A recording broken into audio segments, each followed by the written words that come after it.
Bab 5. Pelarian pertama. Mobil merapat ke halaman rumah yang sebenarnya luas, tetapi terasa sempit dengan pemandangan yang ada. 2 mobil taktis polisi terparkir. Beberapa mobil lain, entah milik siapa, ditambah 1 mobil ambulan merapat percis di depan pintu masuk.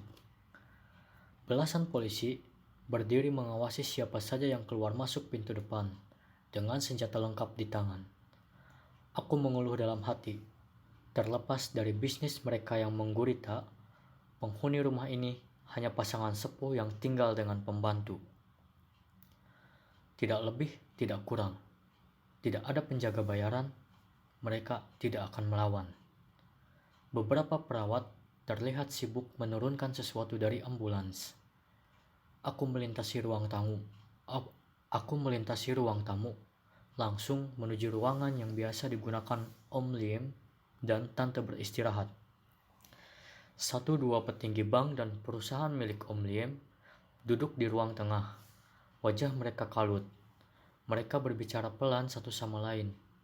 4 petugas polisi sedang mengeluarkan perangkat komputer dan dokumen dari ruangan yang biasa digunakan Om Liam bekerja di rumah. Para petugas mengenakan seragam pelindung, seolah ada bom di dalam kardus-kardus dokumen serta bukti lain yang mereka gotong keluar. Aku menghela napas pendek. Ada yang lebih mendesak, Tante Liam. Pintu kamar langsung ditutup saat aku masuk. Pemandangan yang suram.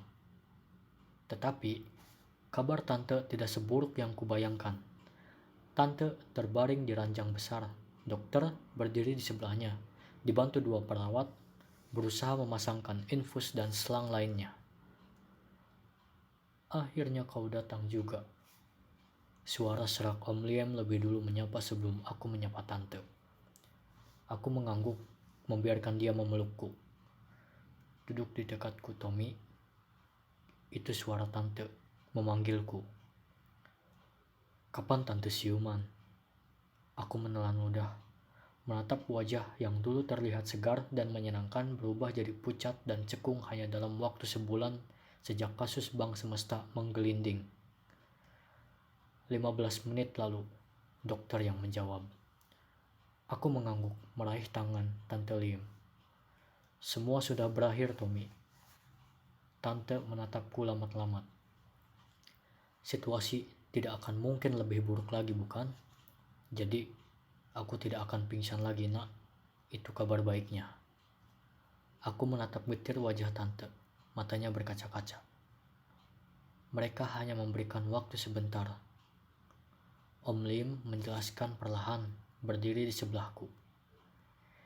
Jika tantemu sudah membaik, sudah siuman, mereka akan membawa orang tua ini pergi ke penjara. Itu berarti hanya tinggal beberapa menit lagi. Apakah tidak ada lagi orang yang bisa membantu? Aku menoleh, meski aku selama ini membencinya. Melihat wajah kuyu Om Lim di hadapanku itu, sambil menyentuh tangan Tante yang dingin, aku banyak berubah pikiran. Om Lim menggeleng, tertawa suram. Bukankah kau teman dekat pejabat partai yang berkuasa, menteri-menteri, atau bahkan presiden, atau kolega bisnis? Bukankah mereka bisa bantu menyelamatkan Bank Semesta? Aku menyebut daftar kemungkinan. Kau tidak mendengarkan tantemu. Semua sudah berakhir, Tommy.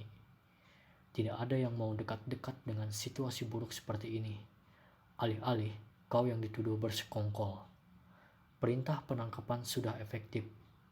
Polisi yang berjaga di ruang depan membawa surat perintah. Ruangan lengang. Semua kepala tertunduk. Aku menelan ludah.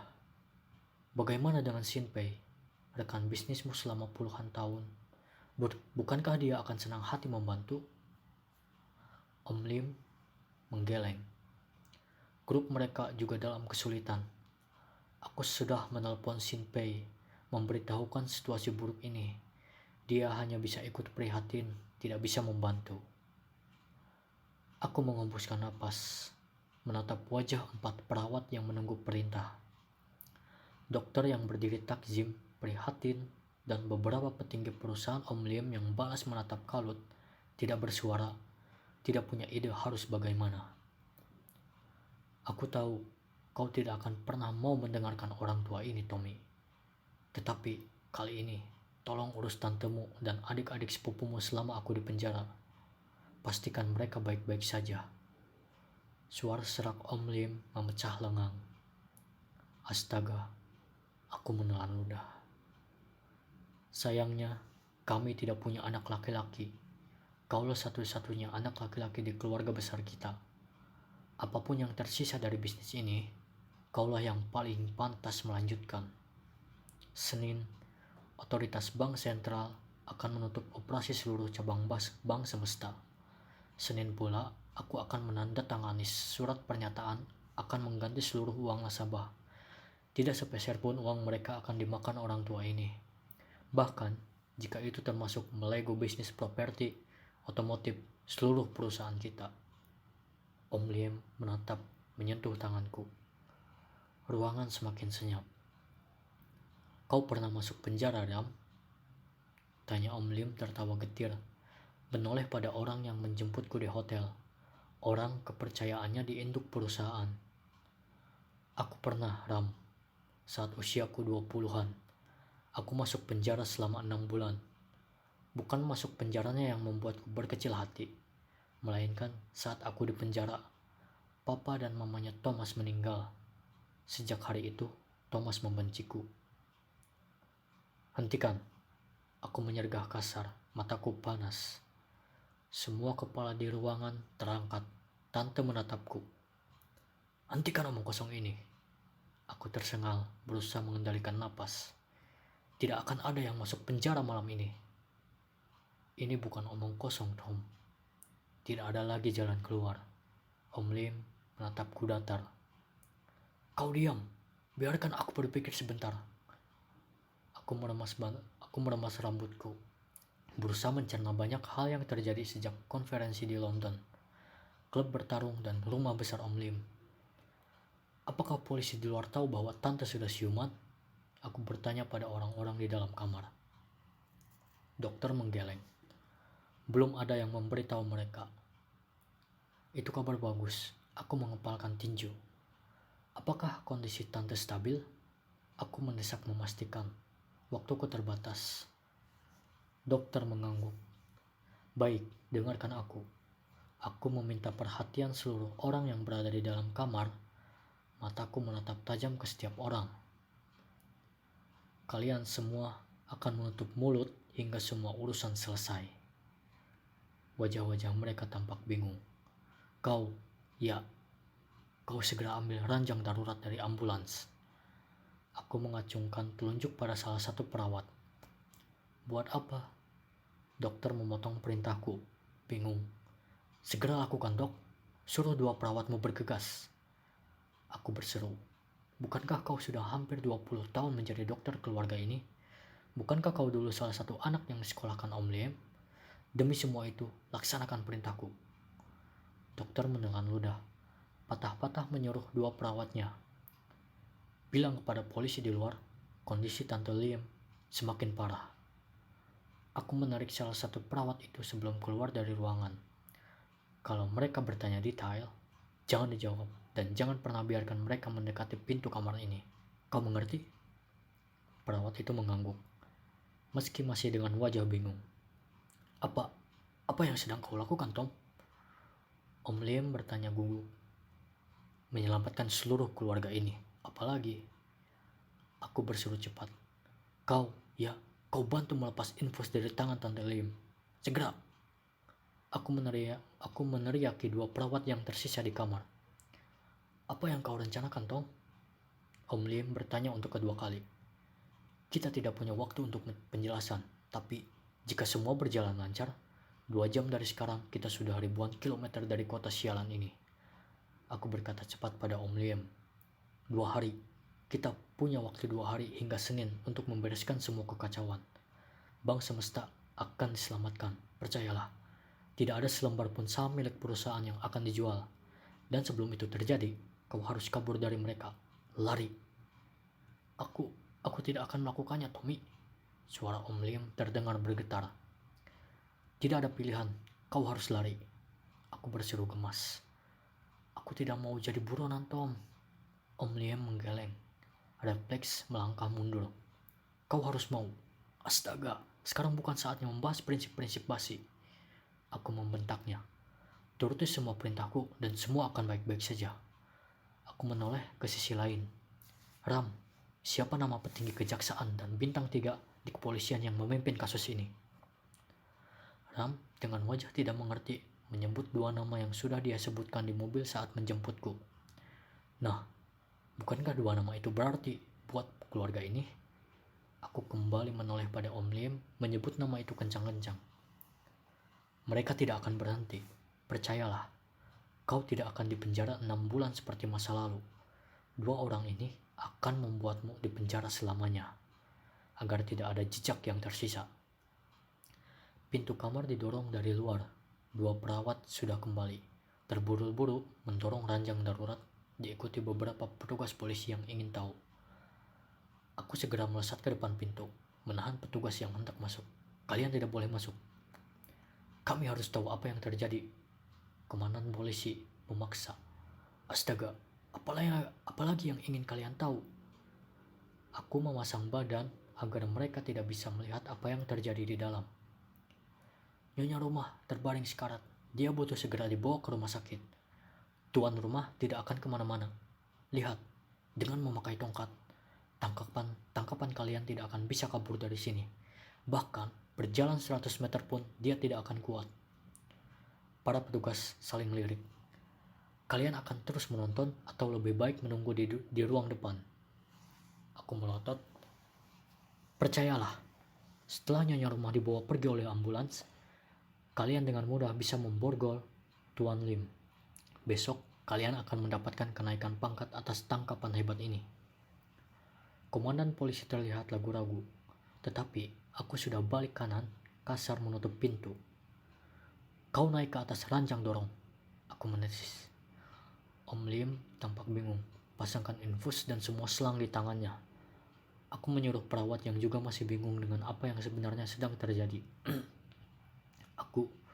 Aku tidak bisa membiarkan ini, Tom. Dokter berseru tertahan. Sepertinya dia orang pertama yang mengerti apa yang akan kulakukan. Kau akan membiarkannya, Dok. Aku menatapnya galak, meraih stick golf di pojok kamar. Aku akan memukul siapa saja yang menghalangiku. Kemudian kutatap Om Lim. Kau naik ke atas ranjang.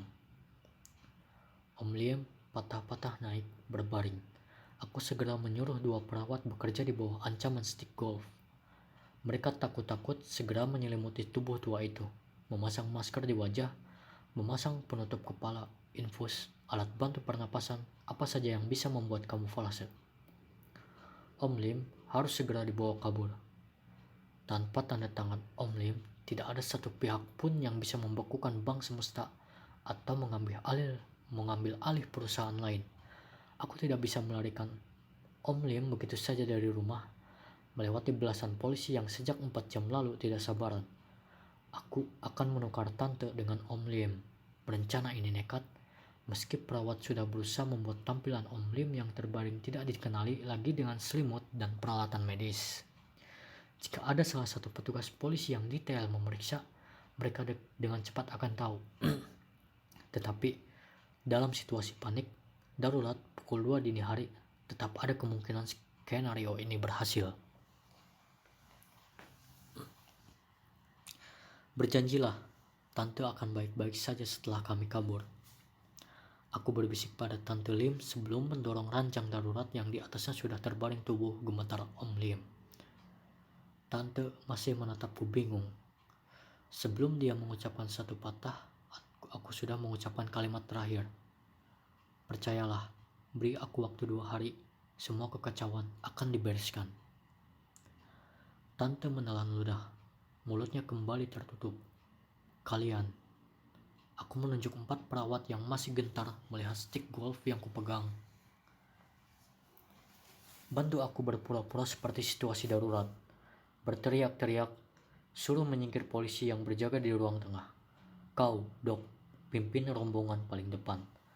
Bertingkahlah seperti dokter yang galak dalam situasi darurat. Kau paham? Dokter di hadapanku menelan ludah. Aku mengacungkan stik golf tinggi-tinggi. Ram, kau tetap tinggal di sini. Pastikan kau mengurus tante. Kalian tahan polisi selama kalian bisa. Berbual, kadang alasan, bilang Om Liam tiba-tiba sakit perut, ada di toilet, atau bilang Om Liam memanjat jendela, kabur ke taman belakang. Beri kami waktu 15 menit menuju bandara, Ram. Pastikan kau membangunkan salah satu staf perusahaan untuk menyiapkan tiket, paspor, dan dokumen perjalanan kami. Segera menyusul ke bandara. Ada penerbangan ke Frankfurt, transit di Dubai pukul 3 dini hari, 45 menit lagi. Kita lakukan ini demi Om Liam, orang yang telah membantu banyak kalian selama ini. Aku mendesis menatap tajam semua orang dalam kamar. Mereka balas menatapku tegang. Mereka sepertinya sudah sempurna paham apa yang akan terjadi. Aku menatap pintu kamar lamat-lamat. 5 detik berlalu. Menghela napas, mendesis. Sekarang, atau tidak sama sekali. Semuanya, ikut aku. Aku mendorong pintu kamar. Mulai berteriak-teriak panik. Dokter yang sedetik terlihat ragu juga ikut berseru-seru. Menyuruh semua orang yang berdiri di ruang tengah agar menyingkir. Ranjang darurat didorong dengan kecepatan tinggi oleh 2 perawat. 2 lainnya menyibak siapa saja, membuat petugas polisi refleks memberikan jalan. Jangan biarkan, bahkan sedetik pun, jangan biarkan mereka tahu bahwa Om Liam lah yang terbaring di ranjang, atau semua rencanaku akan gagal total. Bab 6. Menerobos imigrasi bandara. Mobil ambulans yang kukemudikan menerobos gerbang halaman rumah Om Lim. Sirenenya meraung. Belum cukup, aku menambahnya dengan menekan klakson berkali-kali dan berteriak, meninggalkan belasan polisi yang memaki-maki karena mereka terpaksa loncat menghindar. Aku membanting kemudi, berbelok menaiki flyover. Lampu ambulans segera hilang di jalanan lengang. Rencana menukar Om Lim dengan tante sejauh ini berhasil. Tadi nyaris saja ketahuan. Selimut Om Lim tersingkap, memperlihatkan lutut hingga sandal. Salah satu polisi yang curiga menahan, hendak memeriksa. Aku segera membentaknya, mencoba mengalihkan perhatian dengan menceracau situasi darurat. Polisi itu menelan ludah, kehilangan fokus beberapa detik. Bahkan 1 detik amat berharga untuk rencana kabur ini. Ranjang darurat terburu-buru dinaikkan di belakang ambulan. 4 perawat dan dokter ikut naik. Aku menyuruh sopir ambulan menyingkir, lalu mengambil alih kemudi. Mobil segera melesat, pergi secepat mungkin dari rumah Om Lim. 2 menit, aku kembali membanting kemudi.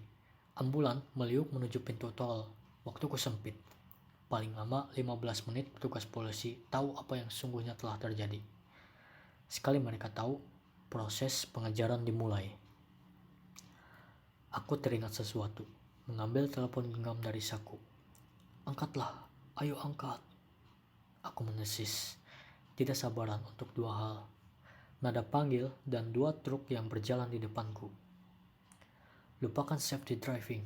1 tanganku memegang setir, satu tangan lain memegang telepon genggam. Maggie, maaf membangunkanmu malam-malam. Aku langsung berseru sambil menekan klakson panjang.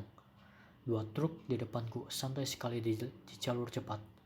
Apa mereka tidak mendengar sireneku? Aku tidak punya waktu untuk menjelaskan Maggie. Situasi darurat. Aku tahu, tentu saja aku tahu sekarang pukul 2 dini hari. Dan aku tidak sedang mabuk. Kau segera berkemas. Aku butuh kau berada di kantor saat ini. Ada banyak yang harus dikerjakan. Kau dengar aku, Maggie? Segera bergegas atau promosimu minggu lalu kubatalkan. 1 tanganku memutus pembicaraan.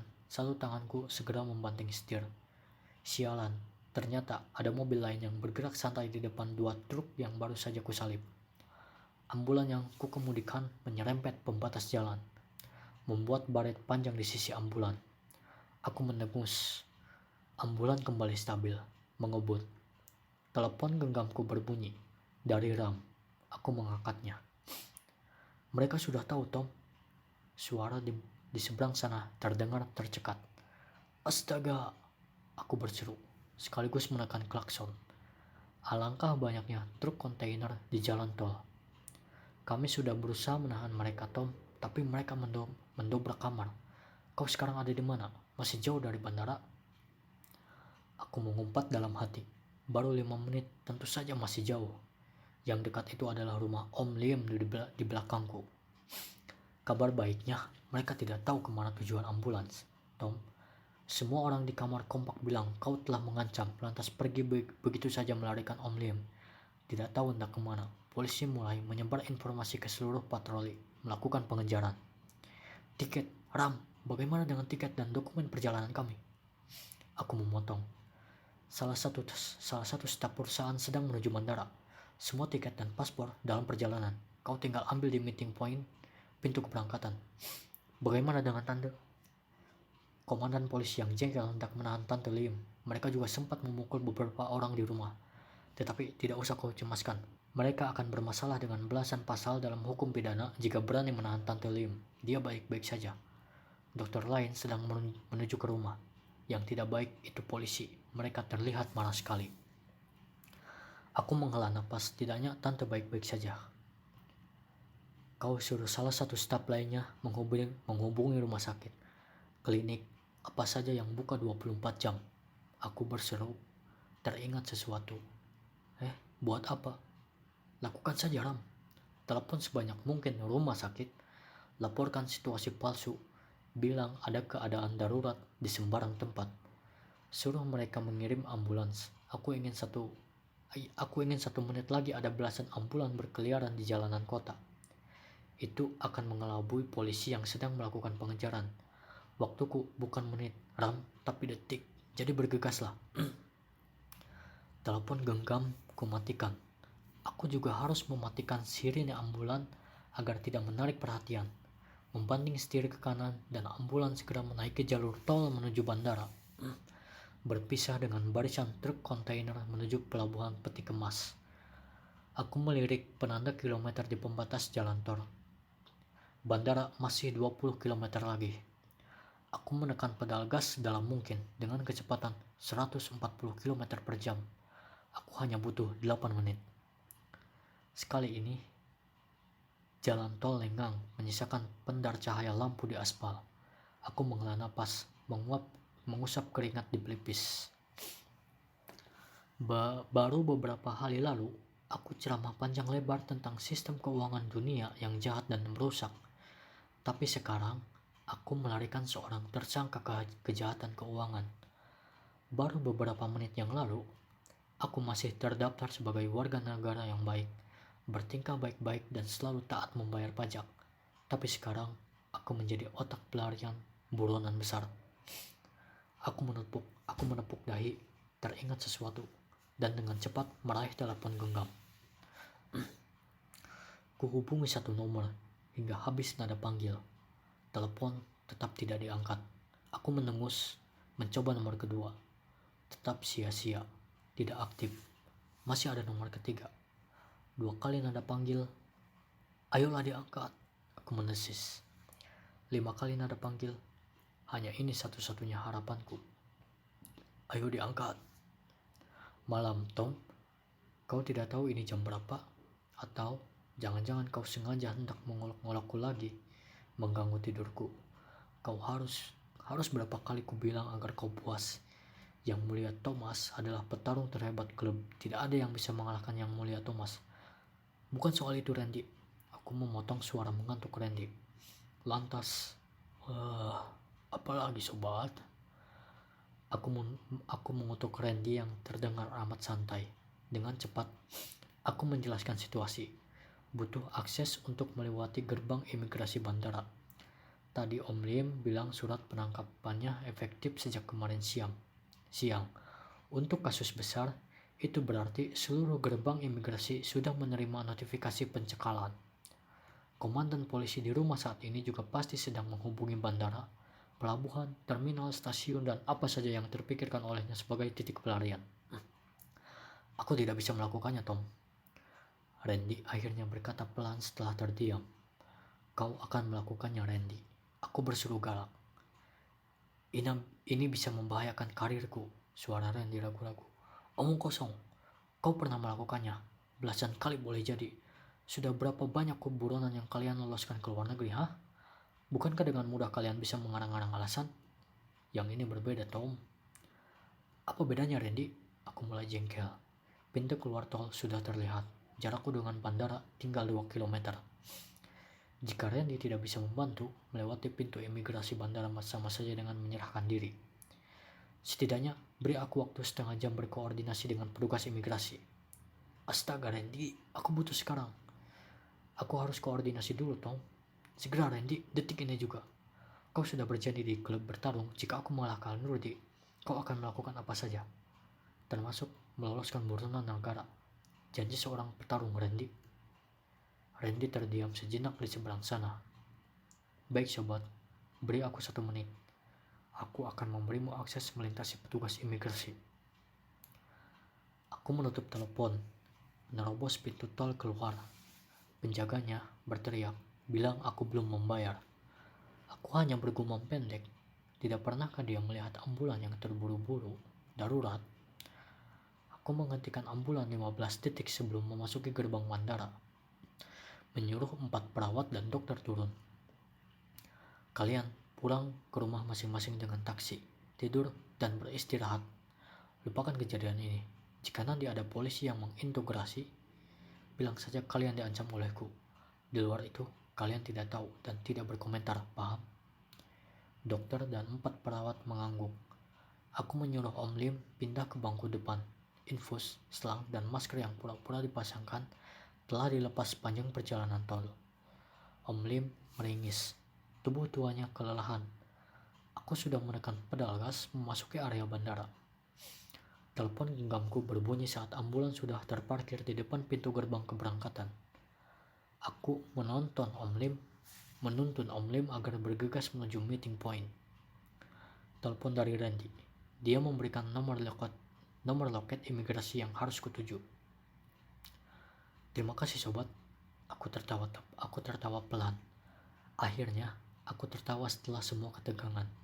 Aku berjanji, demi bantuan ini, lain kali jika bertarung denganmu, aku tidak akan menghajarmu habis-habisan. Randy terdengar mengeluarkan sumpah serapah. Aku sudah menutup telepon. Salah satu staf perusahaan sudah menunggu di meeting point, menyerahkan amplop coklat besar. Semua tiket, paspor Tuan Lim ada di dalamnya. Kau tidak kesulitan ke sini? Aku basa-basi bertanya, menghela napas lega melihat isi amplop. Saya manajer hotel bandara, Pak, sekaligus membawahi loket travel agent. Jadwal saya berjaga malam ini. Hotel dan travel agent juga milik Tuan Lim. Kami selama ini yang menyiapkan dokumen perjalanan, termasuk menyimpan paspor keluarga Tuan Lim. Jadi sama sekali tidak ada kesulitan. Aku mengangguk, menuntun Om Lim memasuki ruang check-in. Meski tidak seramai siang hari, aktivitas dini hari bandara tetap sibuk. Cahaya lampu berkilauan, para calon penumpang mendorong troli berisi koper. Meja check-in penuh dengan antrean.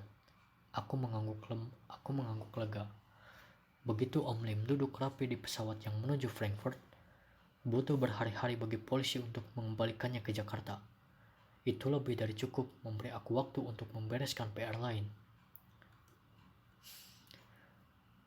Dalam teori ekonomi modern, tingkat suku bunga bank sentral sering dikenal dengan istilah suku bunga SBI, Sertifikat Bank Indonesia, memegang peranan penting sebagai instrumen pengendali. SBI adalah bunga bebas risiko. Simpanan dalam bentuk SBI tidak mungkin akan gagal bayar, berbeda dengan tabungan atau deposito bank umum yang bisa default kapan saja dengan beragam alasan. Jika bank sentral menetapkan suku bunga SBI misalnya 8%, suku bunga itu menjadi patokan seluruh bank umum dalam menetapkan berapa besar bunga kredit yang akan mereka berikan. Juga termasuk patokan bagi leasing, asuransi, dan berbagai perusahaan keuangan lainnya. Coba cek beberapa bunga tabungan kalian saat ini. Paling tinggi hanya 4% per tahun. Nah, coba pikirkan logika sederhana ini. Simpanan uang kalian di bank hanya diberikan bunga 4%. Tapi bank bisa menggunakan uang kalian untuk membeli SBI, menyimpan uang itu di pemerintah dengan bunga 8%. Jika bank memiliki dana tabungan nasabah 100 triliun, kalikan saja dengan selisih bunga 4%. Sambil ongkang-angkang kaki, mereka bisa untung 4 triliun setiap tahun. Jangan pernah merasa aneh dengan berita rasio penyaluran kredit perbankan rendah. Fungsi intermediasi perbankan membel. Jumlah simpanan SBI terus meroket. Come on, kenapa pula kalian harus repot menyalurkan kredit yang bisa saja macet menjadi non-performing loan kalau ada cara mudah mendapatkan untung selisih bunga? Bahkan jika anak SD dijadikan direktur utama bank, bank tetap akan untung. Siapa yang membayar 4 triliun itu? Pemerintah. Dari mana uangnya? Dari pajak rakyat. Tetapi ada yang lebih ajaib lagi. Pertanyaannya, bagaimana bank sentral bisa tiba-tiba memutuskan SBI 8%?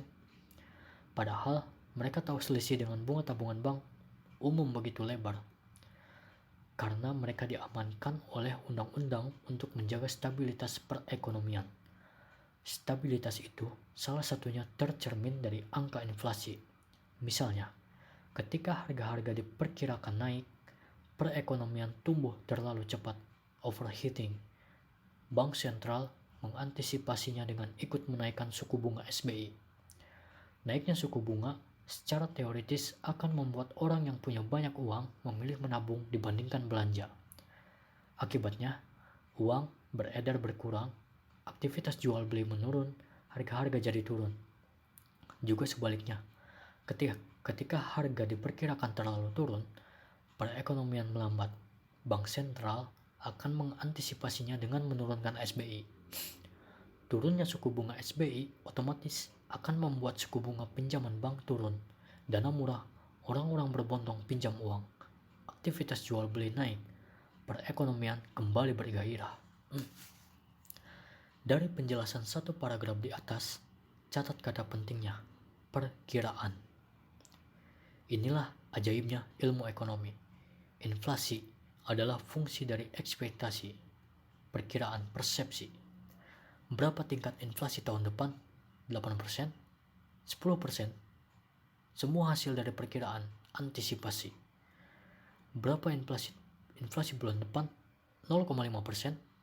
1%? Semua keluar dari kalkulasi perkiraan, ekspektasi. Ajaib bukan? Kita ternyata selama ini mempercayakan nasib perekonomian dunia, nasib periuk, nasib banyak orang, kepada orang-orang yang di kelas diajarkan tentang ekspektasi. Bukankah itu tidak beda dengan para penyihir, dukun, juru ramal, atau profesi dunia gaib lain? Sialnya, jika kalian bisa menimpuk tukang ramal yang ramalannya salah, atau malah memilih tidak percaya sama sekali, kalian tidak bisa menimpuk menteri ekonomi atau petinggi bank sentral jika mereka salah mengambil kebijakan.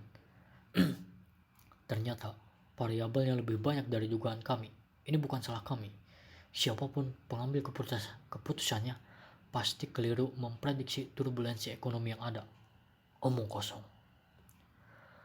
Profesor penerima Nobel Ekonomi yang adalah salah satu dosenku sekaligus menjadi lawan debatku di sekolah bisnis ternama hanya tertawa mendengar komentarku. Dia pastilah terlatih menghadapi mahasiswa model aku. Itulah menariknya ilmu ini, Thomas. Sejak zaman Nabi Adam, kita selalu tertarik dengan masa depan. Berusaha mengintip rahasia langit, berusaha menjelaskan apa yang akan terjadi esok hari. Nah, dengan pendekatan ilmiah, ilmu ekonomi mengumpulkan bukti-bukti empiris yang ada. Pemegang kebijakan ekonomi bisa menyesuaikan akibat yang terjadi dari kontrol yang mereka punya. Bukan urusanku jika ternyata pemegang kontrol itu orang yang pengecut, korup, dan lebih mementingkan pihak tertentu. Diskusi ditutup tanpa kesimpulan. Aku menghembuskan nafas panjang. Aku dan Om Lim sudah duduk rapi di dalam pesawat. 5 menit lalu, petugas imigrasi menatapku datar. Layar komputernya pastilah mengeluarkan alarm setelah proses scan paspor Om Lim, kode merah. Tetapi, tanpa banyak bicara, dia menekan tombol, mematikan alarm. Seperti tidak ada yang terjadi, dia menyerahkan paspor kami dan berseru, "Berikutnya." Proses boarding hampir selesai. Sebagian besar penumpang sudah duduk. Pramugari bahkan sudah menutup bagasi di atas kepala. Persepsi. Aku tiba-tiba memikirkan sesuatu. Apa yang sedang dilakukan polisi saat ini? Mereka pastilah telah menghubungi Interpol, mengontak seluruh jaringan yang mereka punya di seluruh dunia. Ekspektasi. Kepalaku terus mengingat diskusi di kelas saat itu. Apa yang sedang dilakukan polisi untuk memburu buronan besar mereka 10 tahun terakhir? Tersangka kejahatan keuangan yang sudah mereka pegang tengkuknya ternyata berhasil kabur dengan mudah. Aku menghela napas tertahan, meremas rambut, memaki dalam hati. Tidak, kami bahkan tidak akan melewati loket transit Dubai. Petugas Interpol pasti menunggu di sana dan bersiap menggelandang kami kembali ke Jakarta. Jika aku dan Om Lim tertangkap, urusan semakin runyam. Tidak ada celah sama sekali. Persepsi, ekspektasi. Aku meremas jari. Sekarang, urusan tidak sesederhana membuat kamuflase Om Lim di atas ranjang darurat. Sekarang, aku harus menciptakan persepsi yang keliru di benak mereka. Kabur ke luar negeri adalah reaksi yang sesuai dengan ekspektasi mereka. Ini bukan pilihan yang baik. Aku harus membuat persepsi yang menipu. Tidak ada waktu lagi. Aku bergegas berdiri, berbisik. Kita turun dari pesawat. Hah? Dahi lelah Om Lim terlipat. Bergegas. Mereka hampir menutup pintu pesawat. Aku sudah membantu melepas safety belt Om Lim. Bab 7. Tempat teraman bersembunyi. Do you speak English or French? Aku berdiri, mendekati pramugari yang berjaga di kabin eksekutif. Dia sedang bersiap menutup pintu masuk dekat kokpit. Bot. Gadis berambut pirang itu tersenyum menawan. Gerakan tangannya terhenti. Aku mengangguk. Jika begitu, aku akan menggunakan bahasa Perancis. Kami harus turun. Aku berkata dengan intonasi sesopan mungkin. Saya dokter profesional yang bertugas menemani tuan ini berobat ke Frankfurt. Sayangnya, menurut penilaian saya beberapa menit lalu, beliau tidak cukup sehat untuk berangkat. Daripada kalian terpaksa mendarat darurat, saya memilih menunda 6 atau 12 jam penerbangan berikutnya. Gadis itu berpikir sejenak. Senyumnya masih mengembang. Kau pastilah amat menyukai kota Marseilles. Aku balas tersenyum, mengalihkan perhatiannya. Setidaknya, biar dia tidak sempat mengingat bagaimana prosedur baku jika ada kejadian seperti ini. Bagaimana Anda tahu? Gadis itu tertarik. Bros yang kau kenakan, kalau tidak salah, itu siluet timbul kastil yang indah, menghadap langsung ke Laut Mediterania, bukan? Kau pastilah pernah bermimpi suatu saat menghabiskan bulan madu atau sekedar berwisata bersama seseorang yang spesial di sana. Gadis itu tertawa renyah, malu-malu mengangguk. Tetapi, kenapa kau hanya memasang bros seindah ini di ujung kerah? Sedikit tersembunyi. Sebenarnya, kami dilarang mengenakan aksesori di luar seragam resmi. Itu pelanggaran. Dia malu-malu mengaku. Aku mengangguk, memasang wajah bersimpati. Bagaimana mungkin hanya sekedar bros tidak boleh? Sambil bergumam dalam hati, gadis ini tipikal pemberontak peraturan. Urusan ini jadi lebih mudah lagi. Bagaimana mungkin bros seindah ini sebuah pelanggaran? Gadis itu memasang wajah setuju. Aku tersenyum. Maaf, apakah kami bisa turun? Oh iya, silakan. Saya pikir sepertinya tidak masalah kalian turun. Gadis itu memberikan jalan. Aku mengangguk untuk kedua kalinya. Terima kasih banyak. Om Liem patah-patah dengan tongkat melangkah melewati bingkai pintu pesawat. Maaf, saya lupa satu lagi. 2 langkah dari pintu pesawat, aku dengan perhitungan waktu yang terencana kembali menoleh. Gadis itu menatapku. Gerakan tangannya terhenti. Kau bisa menolongku sekali lagi? Iya. Istri tuan ini amat pemarah dan selalu curiga. Aku berbisik, pura-pura merendahkan suara, menunjuk dengan ujung siku ke arah Om Liam yang terus berjalan di lorong Garbarata. Kalau saja istrinya tahu kami tertunda 6 jam, apalagi 12 jam, orang tua malang itu habis diomeli. Astaga, kau tidak bisa membayangkan bagaimana istrinya marah. Aku meniru ekspresi galak seorang wanita tua. Jadi, demi istrinya yang pemarah itu, tolong catat di manifest penerbangan bahwa kami tetap berangkat. Gadis di hadapanku tertawa. Kau bisa mengalah, kau bisa melakukannya. Dia mengangguk. Aku ikut mengangguk takjim, melambaikan tangan. Pintu pesawat ditutup dari dalam. Beberapa petugas ground handling sibuk membantu persiapan take-off. Aku menjawab pendek saat salah satu dari mereka bertanya kenapa kami tiba-tiba turun. Double seat, sialan, sistem buruk kalian membuat kami malu. Petugas itu bingung, sedikit gugup memeriksa daftar penumpang di tangannya. Sebelum meninggalkan bandara, aku membeli belasan lembar tiket penerbangan ke luar negeri sepanjang siang nanti. Sengaja kudaftarkan atas nama Om Liam.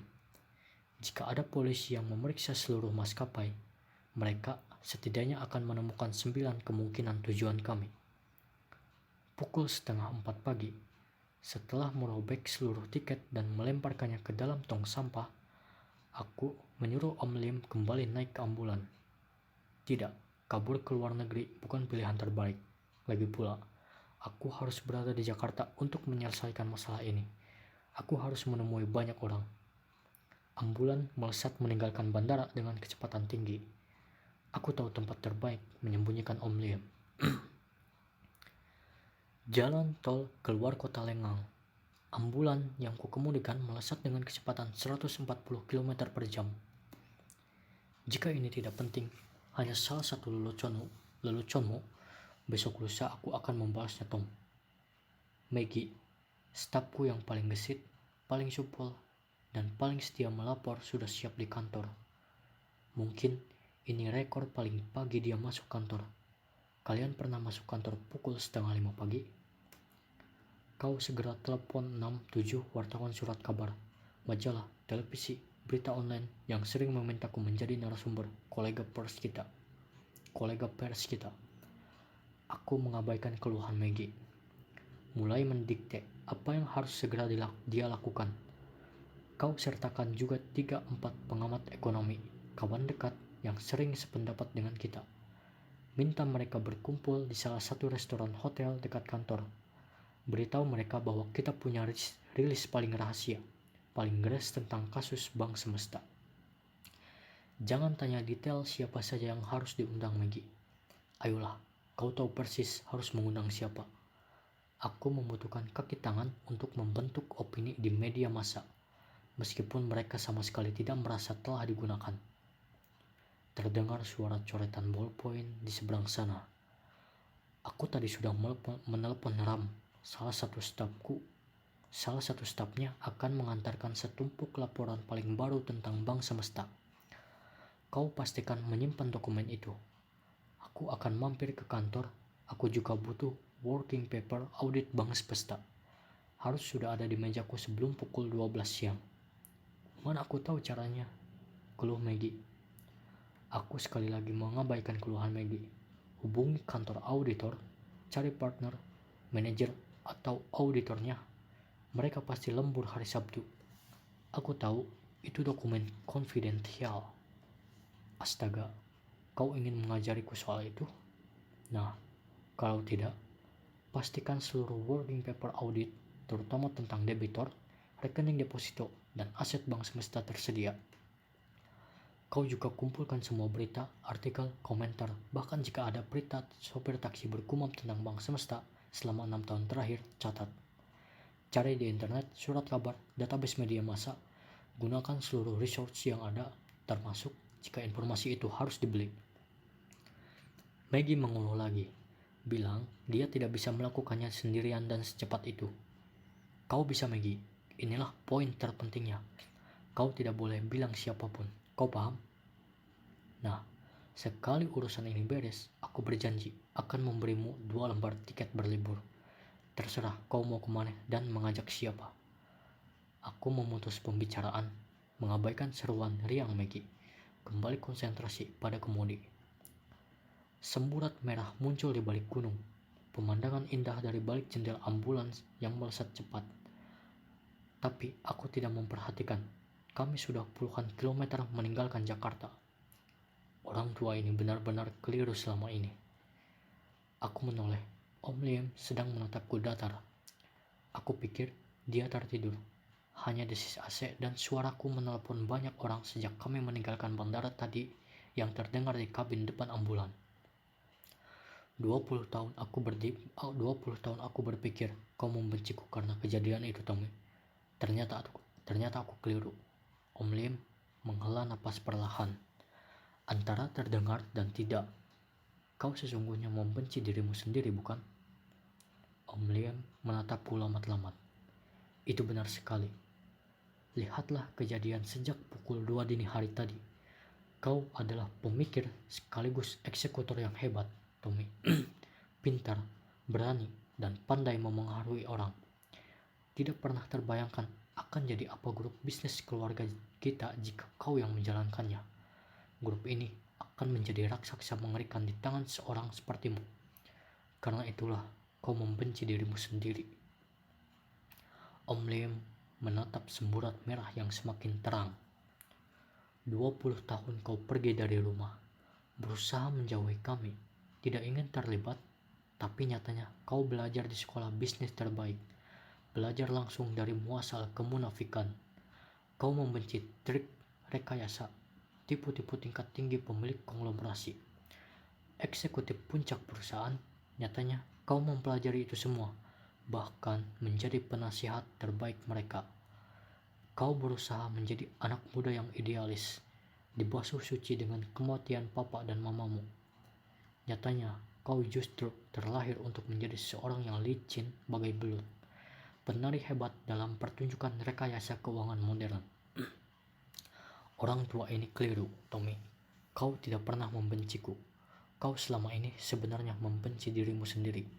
Berusaha mati-matian menjaga jarak, mengendalikan diri agar tidak menjadi sepertiku. Bukankah begitu, nak? Mata Om Liam menerawang jauh.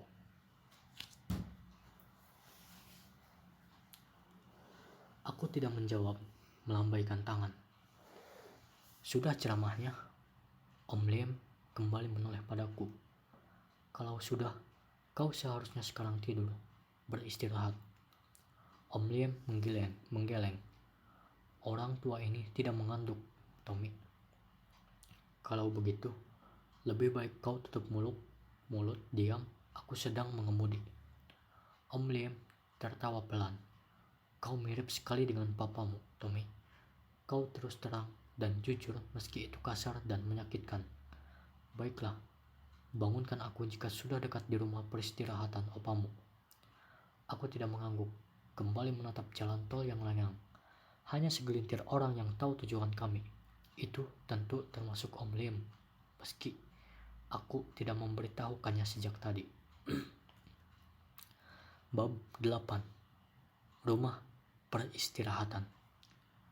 Bendungan Tiga Ngarai atau Three Gorges Dam yang membendung aliran sungai Yangtze, Cina, luasnya lebih dari 1000 km persegi. Itu berarti jika lebarnya 10 km, panjangnya 100 km, bayangkan besarnya. Dibangun sejak 1994, bendungan ini membuat 1,3 juta penduduk tergusur, terlepas dari dana pembangunan yang ratusan triliun rupiah.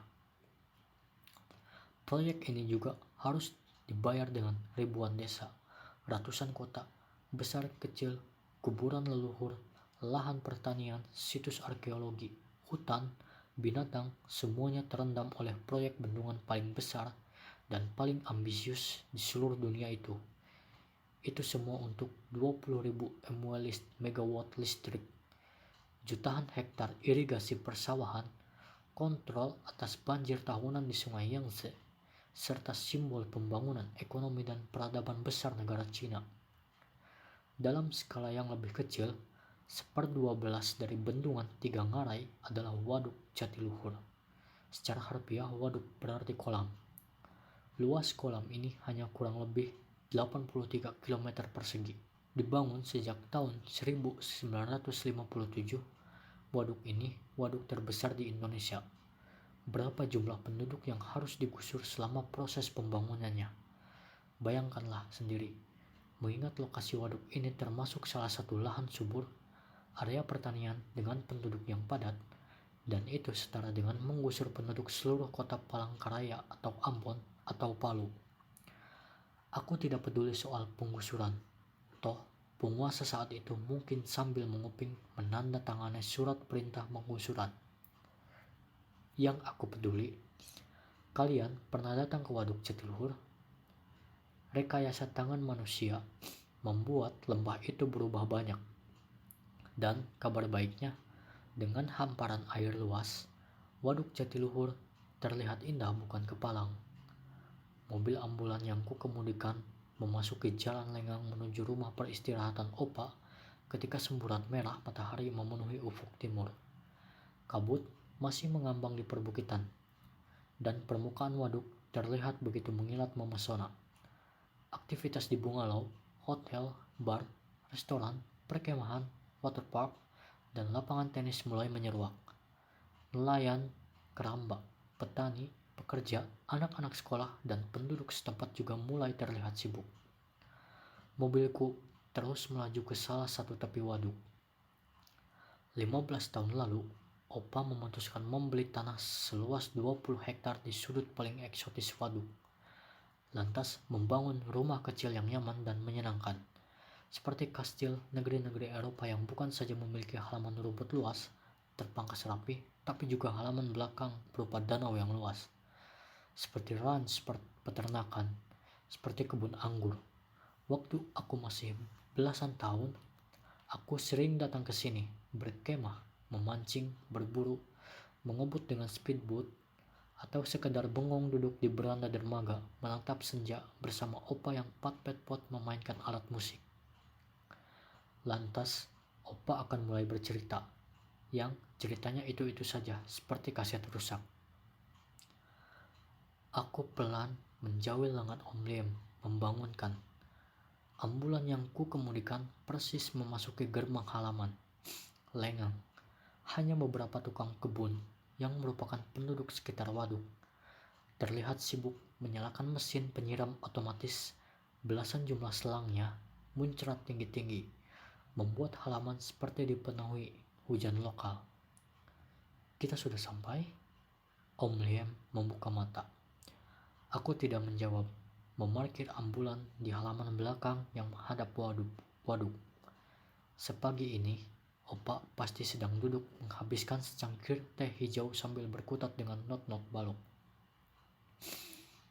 Kau tidak sarapan sebentar, Tommy? Opa menatapku arif tersenyum. Ada banyak yang harus kubereskan. Aku hanya mengantar Om Liam memasuki halaman belakang. Langsung bersiap balik kanan. Mobilku yang lama masih ada? Tentu saja masih, Opa tertawa. Tidak ada yang jahil belajar mengemudi dengan mobil itu. Lantas tidak sengaja justru menenggelamkannya ke waduk. Aku ikut tertawa. Opa suka sekali mengenang kejadian lama. Opa taruh di garasi. Tanyakan pada bujang kuncinya. Ayolah, kita minum teh sebentar. Mobilmu itu setidaknya perlu dipanaskan. Aku menggeleng, mengangkat pergelangan tangan. Waktuku tinggal 49 jam 45 menit hingga bank dan kantor-kantor buka pukul 8 hari Senin lusa. Aku harus bergegas kembali ke Jakarta. Titip dia.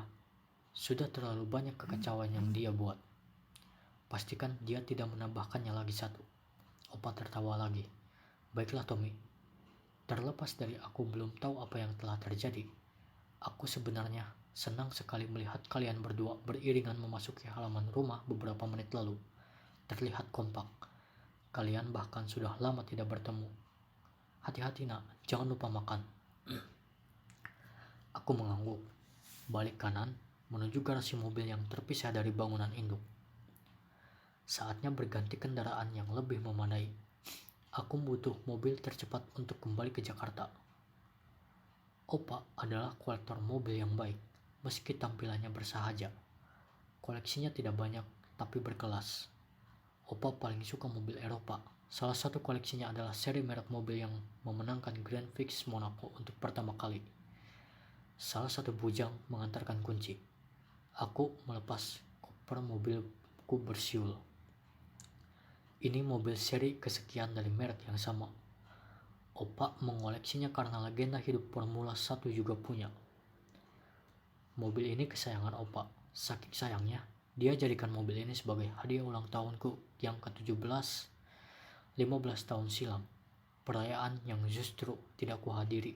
Ada ujian sekolah. Setengah menit, mobil bertenaga itu sudah melesat meninggalkan garasi, melintasi halaman belakang. Opa melambaikan tangan. Aku hanya mengangguk, menyeringai menatap kasihan Om Liem. 1 jam ke depan, selama menemani Opa sarapan, pastilah Om Liem terpaksa mendengar Opa bercerita sambil manggut-manggut sopan. Kau tahu, Tommy, usia Opa baru 15 saat datang dari pesisir Cina. Penumpang perahu penuh tambalan, berlayar seadanya, bersama puluhan perantau yang mencari dunia baru, mencari kehidupan terjanjikan. Kami nyaris tenggelam di perairan Malaka jika tidak ditolong kapal nelayan, hingga akhirnya berhasil merapat di negeri yang sedang mengalami perang revolusi. Di radio-radio terdengar ceramah bersemangat pemuda bernama Soekarno. Dentuman granat dan suara tembakan memenuhi langit-langit kota. Opa bagai lepas dari mulut macan, masuk perangkap buaya. Tetapi Opa benar, Tommy, ini tanah yang dijanjikan. 15 tahun berlalu, umur Opa 30 saat menikah dengan Oma. Malam pengantin kami dihiasi dengan pidato tentang dekret presiden. Saat itu, Opa baru menjejak kehidupan yang baik. Setelah bertahun-tahun menjadi pedagang keliling, buruh seadanya, pembantu juragan besar, Opa akhirnya punya toko tepung terigu kecil di pojokan jalan. Tidak ramai, cukup untuk menghidupi 2 anak Opa, papamu Edward dan pamanmu Om Liem. Ini 2 paragraf standar pembuka cerita Opa. Aku yang masih berusia belasan tahun bergegas memasang wajah tertarik, karena setiap selesai cerita, kalau Opa merasa kita telah menjadi pendengar yang baik, dia biasanya memberikan hadiah. Mobil yang ku kemudikan sudah melesat melewati jalanan yang semakin ramai. Opa bukan pebisnis yang baik. Dia adalah pemusik yang baik. Suatu ketika, Opa pernah tertawa lebar bilang padaku, yang masih bocah 6 tahun, kau lihat, Opa baru menyentuh klarinet ini 2 minggu, tapi sudah menguasai 10 lagu. Indah sekali bukan? Tidak kalah merdu dibandingkan opera Peking. Andai kata Opa punya uang untuk membeli alat musik semasa muda, dan tidak harus bekerja keras, boleh jadi Opa menjadi pemusik Cina terbesar abad ini. Opa menepuk dadanya, menunjuk poster opera-opera Cina yang terpajang di ruang tamu kami. Bagiku, suara klarinet Opa berisik, tidak ada indah-indahnya. Apalagi dia suka membangunkanku pagi-pagi dengan meniup klarinet kencang-kencang di telingaku. Papa Edward dan Om Liem pebisnis yang baik. Mereka memiliki garis tangan yang hebat. Umur mereka baru 20 tahun saat mengambil alih toko tepung terigu dari Opa. Saat itu, Papa Edward dan Om Liem dengan yakinnya bilang ke Opa, kalau hanya menjual bungkusan 1-2 kilo tepung terigu, sampai negeri ini mendaratkan pesawat di bulan, toko ini hanya sebegini-begini saja. Kami sudah belajar banyak, sudah tahu banyak, biarkan kami mengembangkannya. Opa menatap mereka berdua lamat-lamat. lantas mengangguk. Maka sejak hari itu, Papa dan Om Liam penuh semangat mulai memutuskan berkongsi dengan tengkulak, petugas dan penguasa. Mereka membeli dan menjual tepung terigu setahun dalam jumlah yang jauh lebih banyak dibandingkan sebelumnya. Maju pesatlah toko di pojok jalanan itu. Penduduk kota mulai membicarakan nasib baik Papa Edward dan Om Liam. Dalam pesta-pesta keluarga, meja-meja makan dipenuhi tawa sanjung dan kesenangan. Astaga, bagaimana mungkin kalian tidak akan sukses? Tuan Sin Pei, pedagang besar dari Jakarta, importir tepung terigu rekanan Papa dan Om Liam, tertawa lebar. Pagi-pagi tadi kau menandatangani kontrak penjualan denganku. Bilang pagi itu juga akan berangkat ke Singapura mengurus pengapalan. Malam ini kita sudah bertemu lagi makan-makan besar. Bagaimana mungkin kau begitu cepat bolak-balik mengurus banyak hal? Meja makan dipenuhi tawa. Ini anakku Sin Pei. Papa Edward mengenalkanku dengan bangga. Aku yang sedang membawa nampan berisi cangkir mendekat. Astaga, sekecil ini sudah pandai sekali bekerja. Tuan Sin Pei menepuk jidat, tertawa. Kalau kau tahu berapa gaji yang dimintanya dengan menjadi pelayan semalam, kau akan mengerti kenapa dia sangat pandai bekerja. Papa Edward ikut tertawa. Memangnya kenapa? Sepeda, dia minta sepeda. Pedagang dari Jakarta itu terbahak, mengacak rambutku. Sayang, kau lupa mengancingkan pakaianmu. Mama yang duduk di sebelah Papa berbisik, lembut memperbaiki seragam pelayanku. Aku patah-patah menuangkan teko, bersungut-sungut melihat Papa yang masih tertawa. Lantas, apa yang dilakukan Opa kalau semua urusan bisnis dipegang Papa dan Om Liam? Opa berusaha memenuhi takdir bakat besarnya berlatih musik. Pertama-tama adalah piano. 3 bulan berlalu, ini bukan alat musik yang cocok untukku.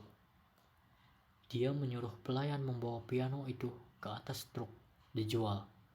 Gitar, baru 1 minggu, ini terlalu rumit. Dia menjual gitar itu ke pemulung yang bersorak riang karena membelinya dengan harga murah sekali.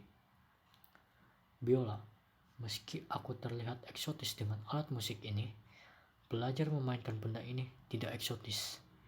Dia bercermin dengan biola di bahu, menyengir. Kepala semi botak Opa terlihat lucu.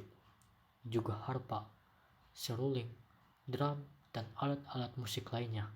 Sampai pemilik toko alat musik di kota kami menggeleng, tidak ada lagi alat musik yang belum pernah dicoba Opa. Kau jangan mengejek Opa, Tommy. Suatu saat, Opa pasti menemukan alat musik yang tepat. Bakat musik Opa akan bersinar terang bahkan sebelum Opa mulai memainkannya. Yang bersinar terang itu bisnis Papa Edward dan Om Liam. Setahun terakhir, Om Liam bahkan memulai sesuatu yang baru. Aku menguping saat Papa dan Om Liam bertengkar. Kita belum siap, Liam. Orang-orang sekitar juga belum siap. Caramu mengumpulkan modal ini terlalu beresiko. Suara Papa terdengar kencang. Justru itu poinnya. Ketika orang-orang lain sibuk memikirkan bisa atau tidak, terbiasa atau tidak, kita sudah berlari kencang. Aku tidak akan menghabiskan hidup hanya berdagang tepung terigu. Kita tidak akan jadi pengusaha besar disegani banyak orang dengan berjualan terigu. Om Liam balas berseru. Malam itu rapat keluarga. Opa, Mama, dan Tante Liam ikut berbicara. Opa yang sejak tadi mendengarkan meletakkan klarinet. Akhirnya berkata, cukup Liam, Dewa Bumi memberikan rezeki berkelimpahan untuk keluarga kita. Saat terkatung-katung di kapal bocor 40 tahun silam, aku tidak pernah membayangkan akan memiliki keluarga sebaik ini. Mama dan Tante Liam juga bersependapat. Opa benar, kita tidak perlu memaksakan diri. 4 lawan 1, keputusan diambil. Om Liam tetap memulai cara baru, meski 4 suara jelas-jelas menentangnya. Aku tidak tahu benar apa nama cara baru itu. Koperasi bukan, bank bukan, simpan pinjam jauh. utang piutang apalagi. Tapi soal ide bisnis canggih, Om Liam nomor 1. Tahun 80-an, saat bank masih hitungan jari, saat akses modal terbatas, Om memasang papan besar bertuliskan arisan berantai Liam Edward di depan gerbang rumah kami. Penjelasannya mudah. Begitu Om Liam setiap kali memulai pertemuan di ruang tamu. Hari itu, hari pertama, hanya 3 kolega bisnisnya yang datang, bersedia mendengarkan gagasannya. Kami butuh modal untuk menggelintingkan bisnis yang lebih besar. Kami akan memulai berdagang gandum, jagung, obat-obatan, semen, lempeng logam, keramik, sabun, semua kebutuhan. Orde lama sudah mati, orde baru tumbuh megah. Negeri ini sedang berlari. Pemerintah punya uang banyak dari minyak, dan mereka butuh barang-barang. Apa saja untuk menghabiskan uang banyak itu? Kami akan membeli kapal-kapal, membangun relasi dengan penguasa. Petugas militer yang lebih tinggi juga mengajak berkongsi dengan kalian. Kami butuh uang.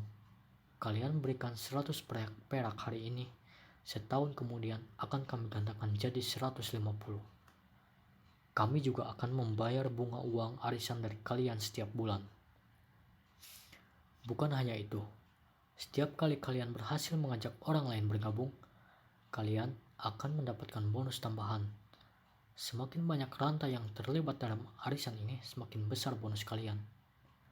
Maka dengan iming-iming uang tumbuh itu, tambah bonus mengajak orang lain, hari berikutnya, belasan orang datang mendengarkan Om Lim. Sebulan kemudian, bahkan banyak yang tidak aku kenali lagi. Ruang tamu keluarga kami kehabisan kursi. Dan setahun berlalu, sudah hampir 400 anggota arisan itu. Membawa uang mulai dari receh saja sampai menyerahkan seluruh tabungan mereka. Mulai dari masyarakat biasa, tetangga kiri kanan, hingga pejabat dan pengusaha dari luar kota. Cara baru Om Lim berhasil, dan bisnis perdagangan keluarga melesat cepat. Papa Edward dan Opa bahkan lupa pernah menentangnya. 2 gudang baru dibeli di dekat pelabuhan. 3 kapal besar melego jangkar setiap minggu. Truk besar hilir mudik. Perhitungan Om Lim tepat. Bisnis kami tumbuh. Ada banyak orang kaya baru di negeri ini yang hendak membangun rumah-rumah besar. Memenuhi rumah-rumah mereka, belanja apa saja. Waktu itu, umurku 10 tahun. Opa masih asik belajar meniup klarinet di beranda rumah. Papa Edward dan Om Liam sibuk dengan bisnisnya. Mama dan Tante Liam sibuk mengurus keluarga. Konspirasi besar, tamak, dan bengis itu datang menghancurkan keluarga besar kami.